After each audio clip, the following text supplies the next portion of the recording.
From Sober Smash Studios, it's The Journey with drug and alcohol attorney Mark G. Astor. All right. Well, hello, everybody. Welcome back to another edition of The Journey. We're over here at the Sober Smash Studios here at Treatment Partners of America, and we're super excited to be back for what is the third, I guess our third time here, guys, with Deanna and Jay. And I'm very excited to have a special guest here, Sally Greer. Good morning, Sally. Good morning, Mark. And welcome to the show. Thank you. And I'm really excited to have you here. You have a very unique background, former professional tennis player who's in recovery and now runs an unbelievable program to help other professional athletes or athletes that are retired who are dealing with issues of addiction. That's right. So welcome. Thank you very much. Thank you for having me. This is our opportunity to hopefully make a difference in some other people's lives. So I appreciate that you've come here to share a very personal story with us. So welcome. Thank you. So let's go back a little in time and tell us how you became a tennis player and where you grew up and all that other fun stuff. Well, to go way back in time, from the very beginning, is I was born in Cuba, and my family came over when I was 3 years old, and it was about a year before Castro took over. So we saw the writing on the wall, or my parents did. And my mother was a former athlete in Cuba, too. She had been invited to try out for the Olympics for the javelin throw. So she had run track. And I guess I got some athletic ability from her. As I grew up, though, my interest in sports really focused on football. And I just absolutely loved football. But of course, back then in the 70s or 60s. Are we talking American football? American football. Okay. American football. And, I would watch my brother from the sidelines playing the little optimist football or whatever they called it. And I would be playing tackle sandlot football with the other guys on the sidelines and loved it. So I really loved the running, the aggression, everything that had to do with football. And so at one point, my mother said to me, Sally, the Dolphins aren't going to draft you. So you better pick something. Maybe today they would, actually. I think they could do with the help from what I've seen, although they did beat the Bears last Sunday. They're doing a little better. But I don't want to get my hopes up yet. Eventually I tried swimming. I didn't like golf, and so I tried tennis. And I was 12 years old when I picked up my first racket. And I played for back then they called it high school, or junior high, I'm sorry. And so I played for my junior high school team, and that's how I got started. I started to take lessons, and I started to enjoy it. And I liked the individuality of the sport. Even though I loved football, that was a team sport, I always went for positions that were individual, like wide receiver or quarterback or that sort of thing. So where are you living at that time? At that time, I was living in Westchester, which is the west part of Miami. And so I grew up in Miami. And what year are we talking about now? We're talking about 1968, 69, 70, 71, graduated high school in 72. Right. I mean, a different time, right? I mean, Miami must look totally different. And I would think even with women's sports in general, either college or professional, a totally different scene as to what we have now, right? I mean, I would think. Completely different scene. I get, now with Facebook, I get a lot of people from the past, guys that I used to play football with, saying, boy, you were ahead of your time. And but it is what it is, and I love that I got into tennis, and that gave me an opportunity that other women would not have had, and that opportunity was to travel and to make a name for myself in something that I absolutely loved. Eventually, once I got over the football. Right. So I know some, even now the younger kids who are waiting to maybe go to college or just to turn pro. I mean, I was telling you off, we were talking about it before we came on air that, my colleague's nephew, he travels all over the country in tournaments. Was that what it was like when you were sort of up and coming? Were you traveling all over the country playing different tournaments? Yes, absolutely. When I was a junior, I traveled a bit. But then when I became a pro, and I turned pro in 1973, that was the start of 40 weeks a year traveling. And that meant around the world. I traveled to Australia, I traveled around Europe, I traveled to South Africa. I traveled all over the United States, and that was just constant travel. Well, so you must have been traveling, playing tournaments. I would imagine that at some point there's some training going on between tournaments. And even during tournaments, you still had to do some road work. It's not what it is today, of course. There were no real gyms, but there was jumping rope, road work, push-ups, sit-ups, that sort of thing. Wow. So, I mean, it sounds like not much time for a social life. Oh, zero time. And that was one of the things that ultimately it got to me, was that it was such a lonely, lonely life. And, I have to say that during that time, I did not drink, never picked up a drink, never picked up a drug. I was very single-minded, and I knew that in order for me to perform at my optimum, I had to be totally present. So I was completely aware that nothing could come in the way of that.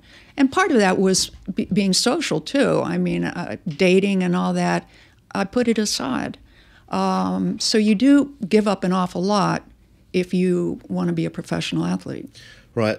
Maybe you could help us to understand one of the dynamics, because one of the things that you wrote about, and I think it was in one of the articles I read, was the sort of external pressure that some of the kids, maybe, I don't know if it was so prevalent back then, but at least today, some of the kids are, it seems like the parents are really involved, pushing their kids, maybe to the point where the kids don't want to do it, but they do it anyway because the parents are sort of living vicariously through their children. Did you experience any of that when you were sort of up and coming and traveling all over the world playing tennis? No, I didn't, not really. I mean, there was,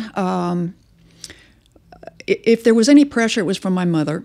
And my mother was an alcoholic, and I believe had some mental health issues. So there was a lot of things going on at home that created a lot of dysfunction. And in that dysfunction, there was a lot of rigidity. And that meant perfection. And when you have to have perfection, it's impossible. But that's what I would strive for. And there was that feeling of, okay, it's not just so much about the tennis. It was more about wanting to be loved and wanting to be accepted by my mother. Okay, so do you feel that the playing tennis, you got that love and acceptance? Well, no, I didn't, because you never can. Even if you win, there was a fear of success and a fear of failure, because if you win, you have to repeat that in order to continue getting what you think you're getting, which is the love. If you lose, you're not going to get it at all. So there was constant fear no matter what I did, and I never felt like I got it. Okay. When I read part of your profile, you talked about the fact you played at the University of Miami. I did. And I had, from what I read, it says here you played from 72 to 73, where I still hold the record for the best single-season record of 28-2. The best percentage, yep. I still do. Wow. I looked it up on Google to make sure it was accurate. Wow. And also, I think you played at every major tournament here, played all the Grand Slams, round of 16 at the French, Wimbledon, and U.S. Open, and at one point was ranked 62 in the world. That's right. Pretty impressive. Well, thank you. Yeah, I was capable of beating people that were much better than me, people that were top 20, but I was also capable of losing to anyone in the 300s. So I just wasn't consistent enough to really develop my game to the point where I could get in the top 50 or the top 20 and stay there. Okay, when you were playing, was there big money and sponsorship involved in tennis? Because I see now, I mean, you see that, especially I think it's Serena Williams. I mean, it seems like she's getting paid a lot of money. The sponsorship. I mean, she's as much a celebrity as she is a professional athlete. Was it like that when you were playing? Not at all. No. In fact, I played for 5 years, and by the time I finished, I broke even. It was just the starting point of women's tennis gaining that momentum to to be heard and to be acknowledged, and that we had something to present to people that were performances of quality. And of course, the one who headed the movement was Billie Jean. And I was there at the Houston Astrodome when she played against Bobby Riggs. That was really amazing, just the whole show. But that was when it was just starting to begin, money was just starting to get into the women's game. Wow. So out of all the places that you played, I mean, the French, Australian, the US, Wimbledon, what was your favorite tournament to play? I would have to say Wimbledon. Okay. Wimbledon was just, there's that tradition, that history, just the beauty of the ivory on the stadium and the flowers. And there's a certain, I mean, people wait in queues overnight to get in. It's just so much love of the game and knowledge. So for people who are going to watch this, the queue, as we know it, is a line. Well, we know what a queue means, but people are like, queue? What's a queue? It's a line. It's a line. They were waiting in line. And it's true, I went one time, and just the lines to get in, with people who didn't even have a ticket to get in, just to even get in, not to get in to watch the matches, but just to get into Wimbledon, the arena. And then there's a separate line if you have tickets for a game, and then you can walk around and eat strawberries and cream and see some of the games on the outside courts. Very cool experience. Yeah, and it's center court. I don't know if you remember way back then. They had an area where people could stand. I did. I stood for one of the games. Oh, you did? For a whole match. Oh, my God. Was it hot? It was very hot and very uncomfortable and very squashed.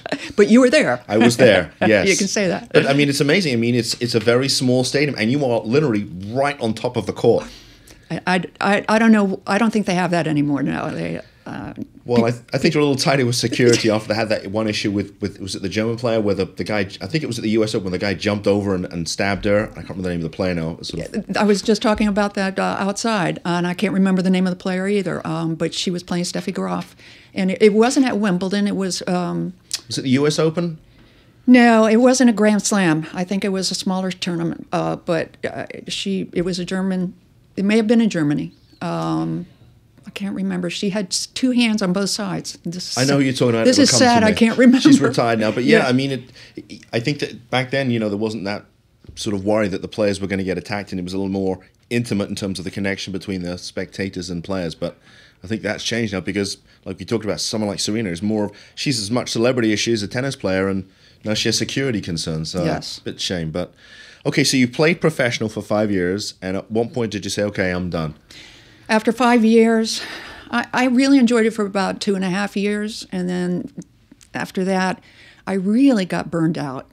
And it was I think what got me the most was the loneliness. I mean, this is an individual sport. You travel alone, you stay in a hotel room alone. I mean, you may share it with a partner or something like that. But, I did share it with some doubles partners. But for the most part, you're not really going to open up to people you're going to play against the next day, so you don't have any really, really close friends while you're playing. Wow. So, I mean, because how many women even back then were sort of on the regular tour? I mean, how many of the same faces would you see over and over again at the different tournaments? Oh, lots. It would be the same faces. We would compete against each other all the time, just like it is now. It's you see the exact same people all the time.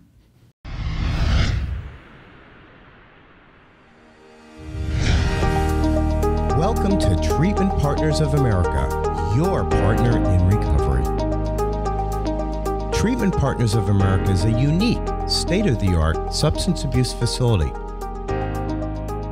Our trained professionals first focus on finding the core issues in trauma that lead to addiction, with some of the best doctors, nurses, and behavioral health techs the industry has to offer.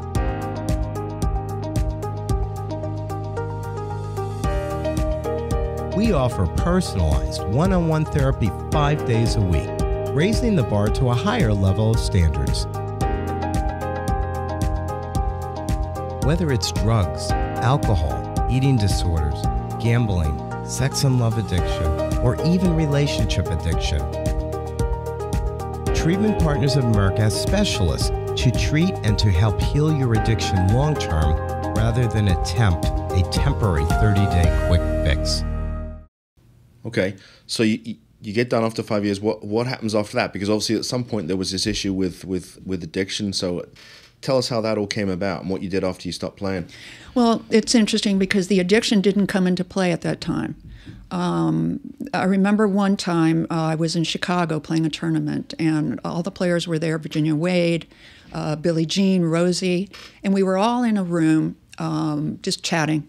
And one of them said, let's go down to the bar.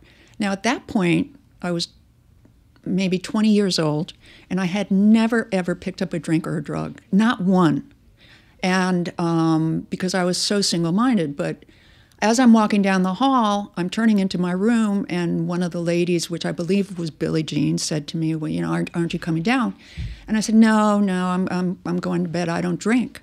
And she says, you don't drink? And I said, no. And she says, well, you will before you end the tour. And I thought to myself, I will never drink. I'm going to show her. Now, what kind of person thinks that? In my mind, in retrospect, an alcoholic. I mean, why would I have to prove to her that I'm never going to pick up a drink? Why would she care? Well, that was on my mind every time a drink came into play. And I remember it was at a qualifying tournament. It was the qualifying tournament for the U.S. Open. And it was a raining. I had lost the first set.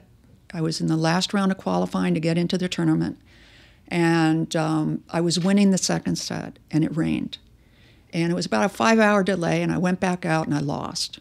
And it was against someone I thought I should have won against. That evening, we went out to dinner. I was so down, so depressed. I said to myself, you know what? I'm going to have a drink. And I had my very first drink. I was 22 years old, and it was a glass of wine. And I have to tell you, the feeling I got with that wine was a feeling that I've never been able to repeat since then, but it sticks in my mind as if it were yesterday. I felt loved. I felt just a total, almost visceral embrace, that everything was going to be okay.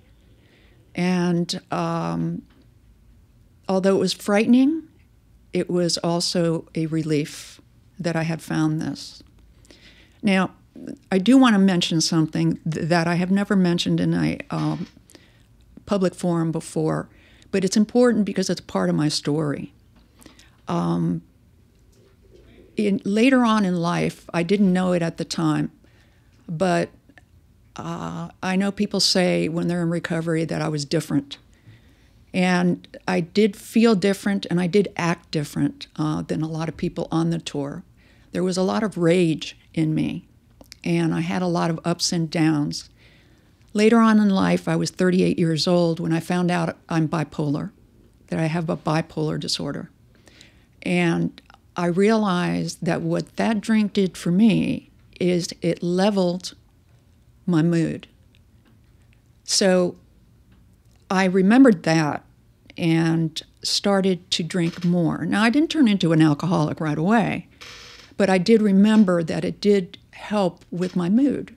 So in essence, that started my self-medication.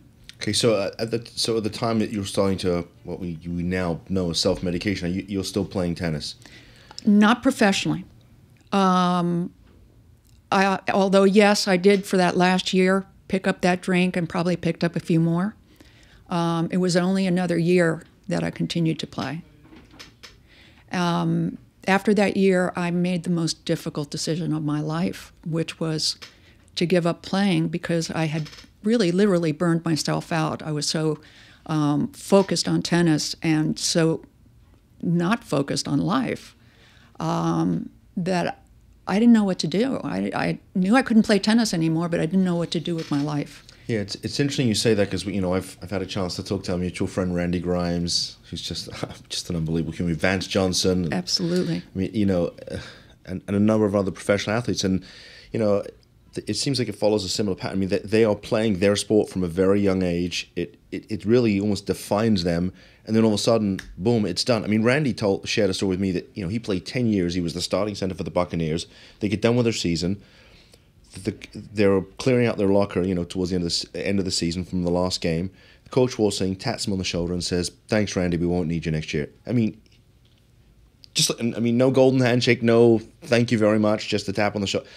I mean, and I think that was sort of the beginning of his battle. I mean, he was already addicted to pain meds, but I mean, one of the things he talked about was the fact he just didn't know how to cope without the one thing that defined him. Randy Grimes, the football player. Yes. I mean, how do you deal with that? I mean, it's almost like somebody you've been eating your whole life and someone says, no, you never can eat again. Imagine that. How do you deal with that? Well, that was the tap on the shoulder for me. It was giving up my identity. And I remember sitting in the living room with my parents and saying, I don't know what to do. I don't know what to do. But I've always been driven, whether it's good or bad. It's always an inner drive that I have. And I decided to go back to school. And I got my degree at the University of Miami. What did you study? Communications. And I did television broadcasting. I had my own public affairs talk show. And this was before the internet and a podcast like this, right? Yes, before all this. And that was at the CBS affiliate in Miami. And then I did sports. I was an anchor and a reporter for the ABC affiliate in Miami. And then I became public affairs director and public service director at an independent station, and I had a daily talk show that I did, which was a public affairs talk show as well. You should be interviewing me. I'm just We'll a lawyer with a podcast. We'll talk. I love it. So did you do any commentary on tennis? Because I see some of the, is it Chris Everett, who I know actually lives here in town? Right. Did you do any of the commentary on tennis? No, I didn't. I did one, but it was a local just reporting on, I guess it was what is now the Miami Open. I did that for the ABC affiliate when I was doing sports there.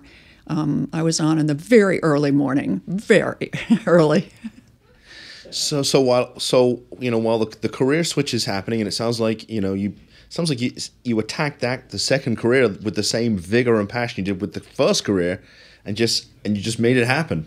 I did. I got straight A's. I was on the presidential honor roll. I was graduated with honors, and between the third and fourth year, I got married. And married a tennis player who was an attorney, still is. But he and I got married, and we were married for 24 years. I had 2 children. I have a 32-year-old son and a 30-year-old daughter. Both athletes? My son was an athlete. He was a baseball player, pitcher. And my daughter, no, she's not into athletics, but she studied education, and that's what she graduated with. Okay, so fit in the picture of the drinking, the addiction. Where does that all fit into the grand schemes? Because you've got married, you've got kids, you've got this amazing career. Yeah, you would think with that part of the story that it's all very happy and all that sort of thing. And I had a lot of happy moments. Please don't get me wrong, but the addiction, as we know it, is a progressive disease. And I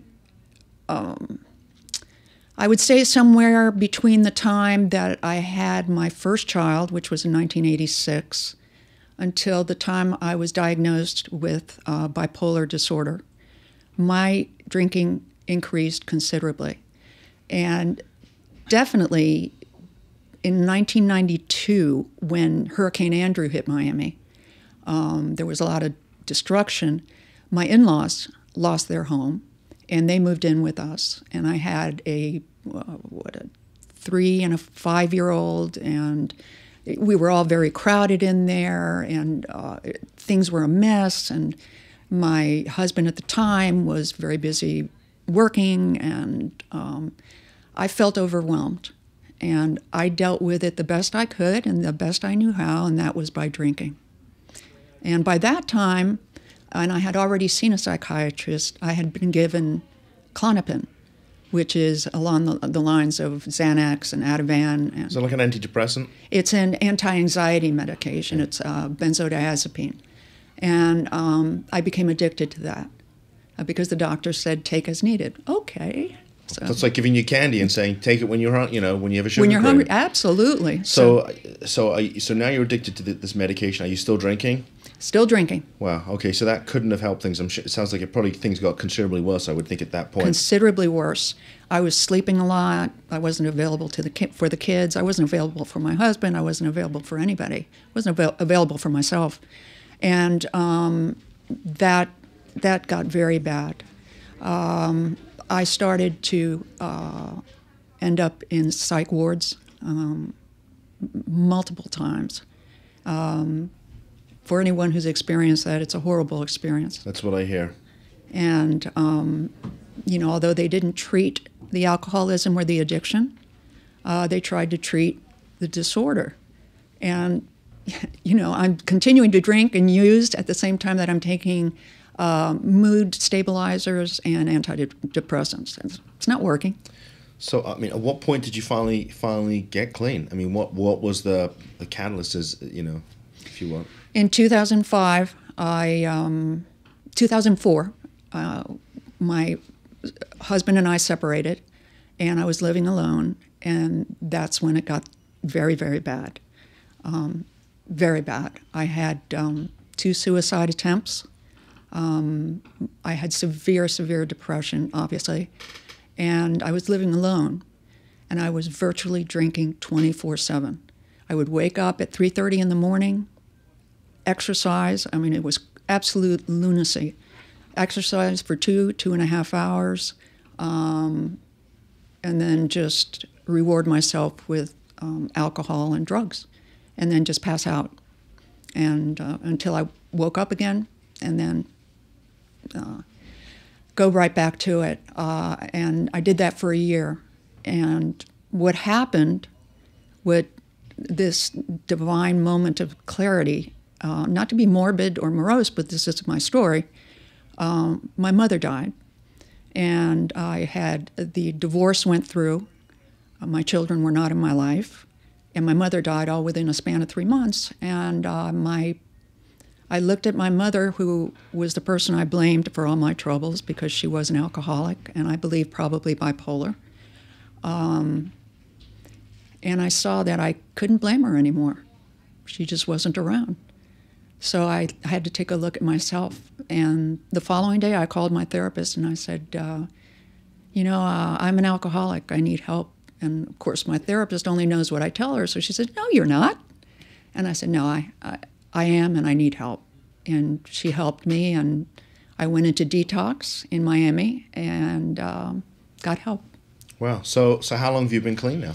A little over 13 years. That's amazing. Congratulations. Thank you. And so now you have career number 3, right? Now I have career number 3, and the most rewarding of all. So I know that you founded an organization that helps athletes who are dealing with issues of addiction, right? That's correct. What's it called? It's called One-on-One Addictions Counseling for Athletes. Okay. So when did you find that? When did that begin? And what made you come up with the idea? That was in 2012 that I put it together, started really putting it together. But the idea came up around 2007, 2008 when I first started learning about addiction and studying it. And I thought to myself, why not put everything that I have experienced in my life together and help people? That was certainly the furthest thing in my mind in all of my life. I was such a selfish person. And it just sounded like, this is something I can do. Maybe people can relate to me. I certainly can relate to them. And so I started putting it together. And I found people like me who were athletes, lost their identity, and then drowned their sorrows and only found their identity as addicts. You know, it's amazing to think, you know, I mean, when I first started to do this work, the idea that there were professional athletes who had this issue almost blew me away. I mean, you see the athletes today, they have this, what looks like an amazing life. They travel the world, they make a ton of money, they're on TV. I mean, you know, they have everything. And yet, what's the old saying, wherever you are, when you travel somewhere, I'm trying to think of the saying. Wherever you go, there you are. There you are, right? So whatever is going on in here and in here, whatever they did, whether they were a tennis player, you know, football player, whatever it was, that didn't change who they were inside and what the issues they were dealing with. And yet you see the outside and you see this persona and you're like, oh, what do they have to complain about? But when you hear the stories, you realize that perhaps it's even worse because there's such pressure to always be on in the public spotlight, to perform on the court or on the football field. Unbelievable. Shocking to me it was.